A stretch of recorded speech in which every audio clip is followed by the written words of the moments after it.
Welcome back to my channel mga mami. Ngayon po ay ituturo ko po sa inyo kung paano gumawa ng napakasarap at napakasimpleng cake. Ito po yung black forest cake. Ito po yung kanyang mga ingredients. Ito po yung ating mga ingredients sa ating gagawing black forest cake.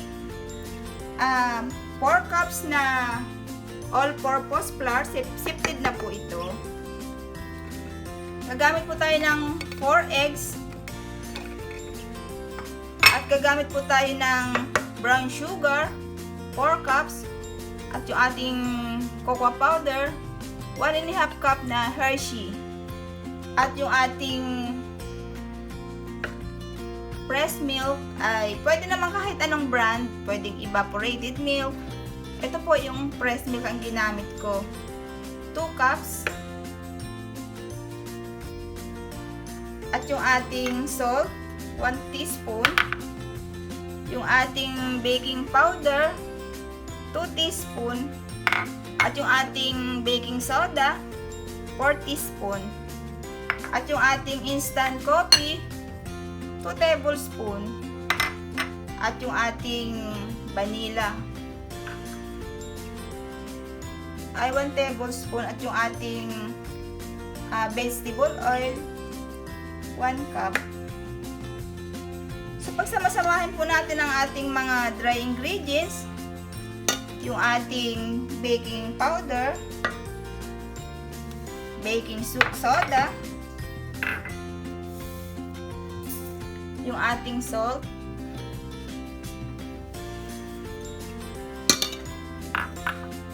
at yung ating cocoa powder. Imimix lang po natin. Ito pong ginamit kong recipe ay dalawang recipe po ito. Pwede nyo rin naman pong hatiin lang kung maliit lang ang gagawin yung cake.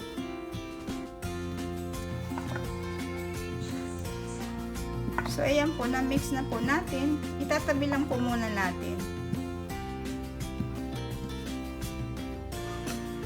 Dito po sa isang lalagyan, ilalagay po natin yung ating egg.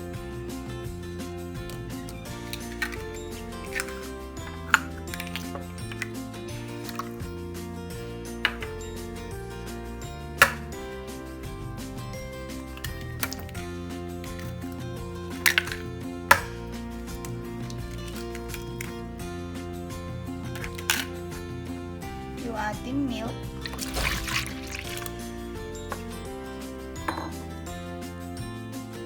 Ating oil at yung ating sugar.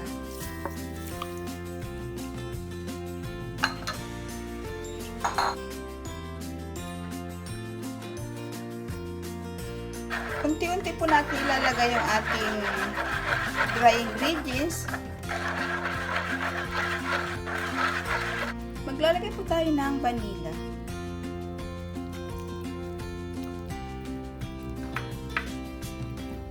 At yung ating hot water, maglalagay po ako ng 2 cups na hot water. Tutunawin ko lang po itong instant coffee. Ito po siya. Ihahalo po natin dito. Imimix natin ng unti-unti.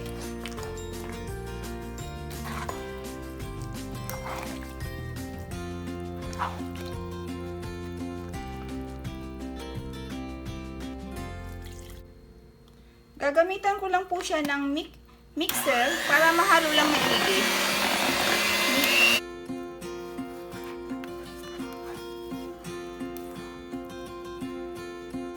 I-grease lang po natin yung ating round pan. Sprayan ko lang po siya ng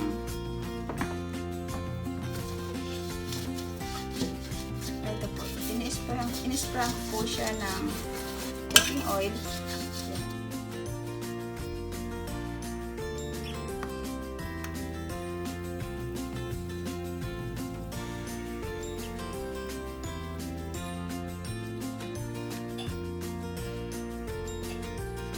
Ibibake lang po natin ito sa 250 degrees sa loob ng 45 to 1 hour. So, babalikan lang po natin. I-divide po natin sa tatlo yung cake.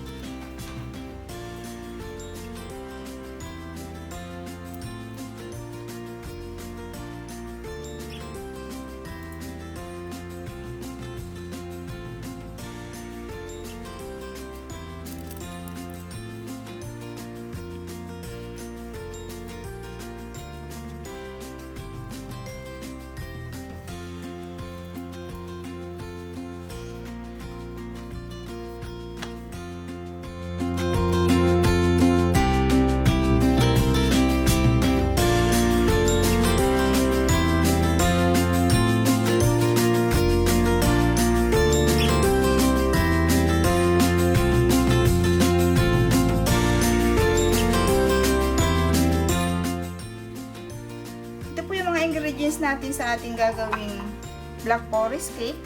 Ito po yung ating chocolate na in-scrape ko na po. At saka yung ating syrup ng cherries. At yung ating mga cherries. Ayun po. Gagamitin natin sa topping ng ating cake. Yung ating powdered sugar, 2 cups.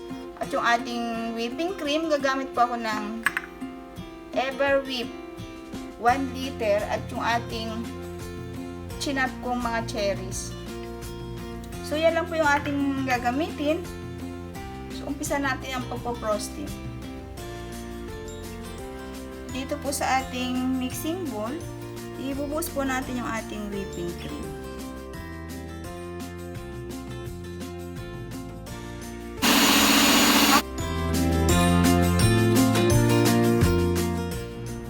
Imimix lang natin yung ating whipped cream hanggang sa mag-double ang kanyang volume.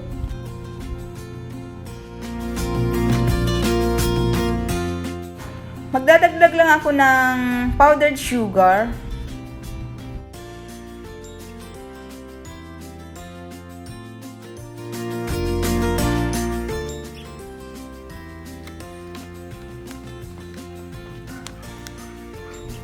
Magbabrush lang po tayo ng syrup ng cherries. Lalagay na po tayo ng ating whipping cream.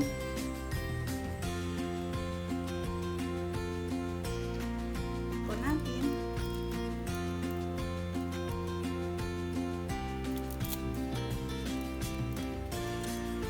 Lalagyan lang po natin sila ng cherries, chinap lang.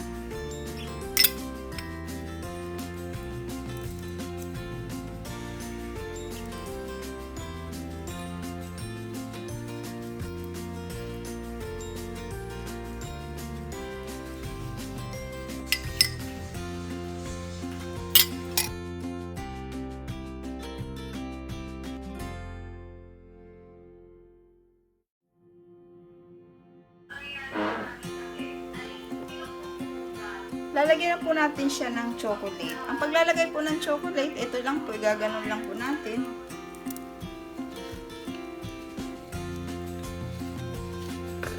Hindi po lang, maliliit lang po yung script ng aking chocolate bar. Kaya ayan. Maliliit po.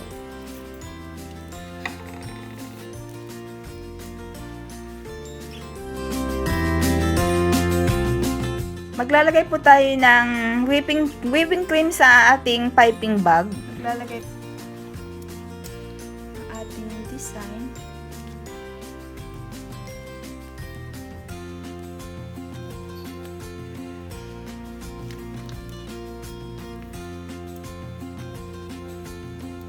So, yun na po yung ating black forest cake. Kulang pa tayo ng chocolate sa gitna.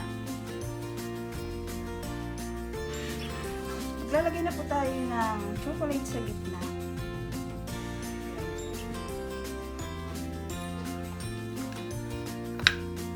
Ito po yung aking ginamit. Goya lang po. Isi-shape lang po natin ng ganyan.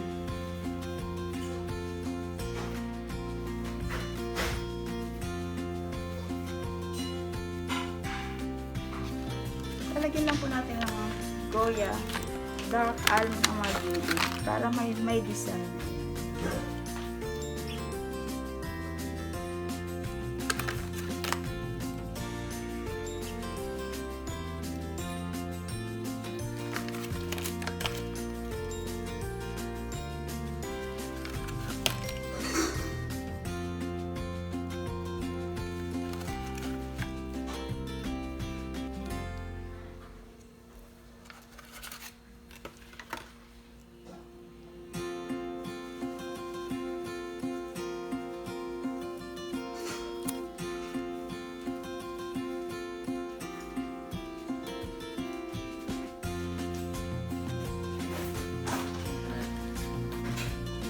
Ito na po yung ating black forest cake.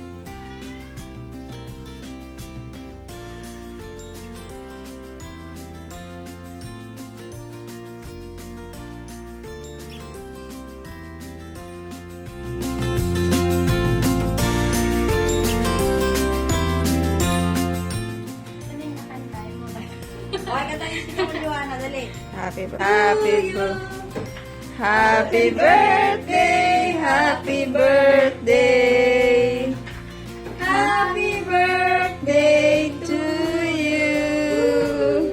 Make a wish.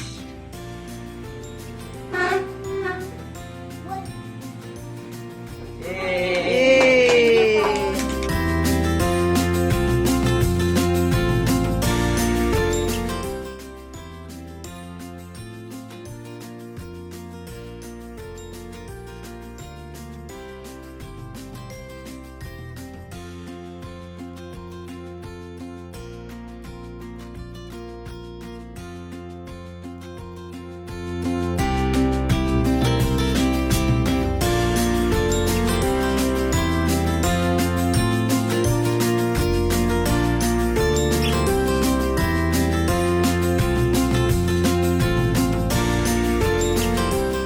Sana po nagustuhan nyo ang aking recipe ng aking black forest cake. Please like and subscribe, comment and share. Maraming salamat. Bye!